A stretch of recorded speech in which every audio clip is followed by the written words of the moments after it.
Hi, I'm Ethan J. Armas, and this is the Physics 2211 Lab 1 report. This lab was conducted for the purpose of observing constant velocity and the principles of Newton's second law in real life. This law is also called the momentum principle, and mathematically it is defined as the net force equals dp over dt, change in momentum over change in time, where change in momentum is defined as the mass times the change in velocity. This formula can be rewritten using separating the change in velocity, where v final equals vi, which is initial velocity, plus the net force over the mass times change in time. This is important because it can show how the velocity changes, which for this lab, the velocity should not change because it should be moving at a constant velocity. Mathematically, this is proven by making the net force 0, which leaves Vf equals Vi, final velocity equals initial velocity, meaning there's no change in velocity. If something moves at a constant velocity, then it should have no net force, and by the end of this lab, we should be able to tell if this holds true. The system of the experiment itself consisted of the ball rolling on its surroundings, the table, which is upon the Earth, which produces a gravitational force on it. However, since the ball is moving horizontally, the gravitational force on it should not impact its constant velocity because it's being canceled out by the normal force of the table. The experiment consisted of me rolling a ball and videoing it, and then analyzing it using the tracker software, where using it I found the data of its position and its velocity.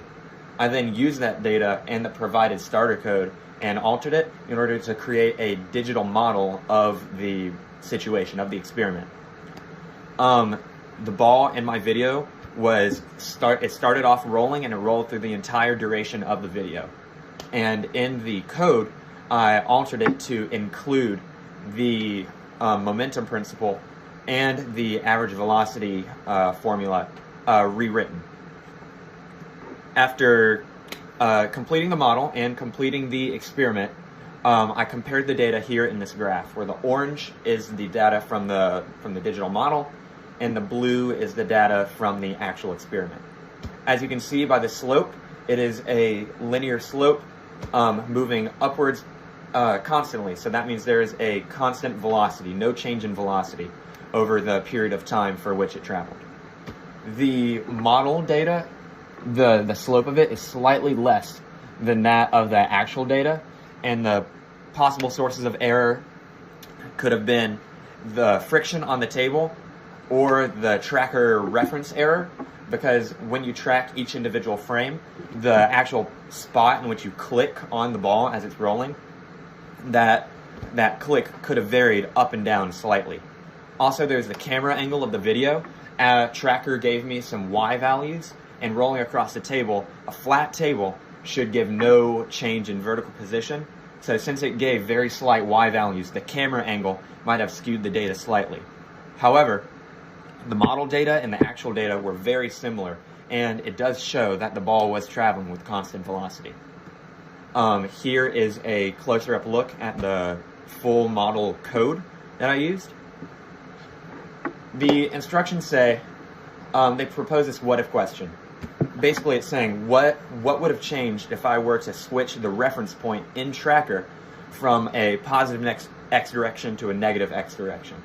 And basically that would just, as I said, it would change the direction. The graph would change to be negatively sloping, but there would be no change in the y position. The magnitude of the velocity would stay the same. The positive and negative only shows which direction that it is going. Your observations can be predicted using the computational model. Is it possible for you to say how many pushes and pulls, how many forces are added together to give the zero net force in the case that I observed?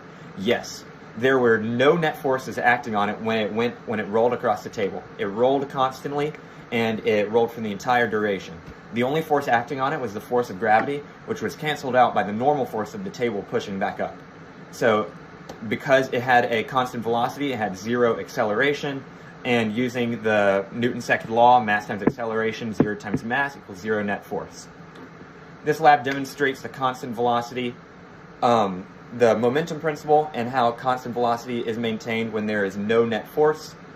and it is also important to see how we can use the models and equations given to predict environments in the real world and understand and predict the behavior of different systems given the conditions and their surroundings.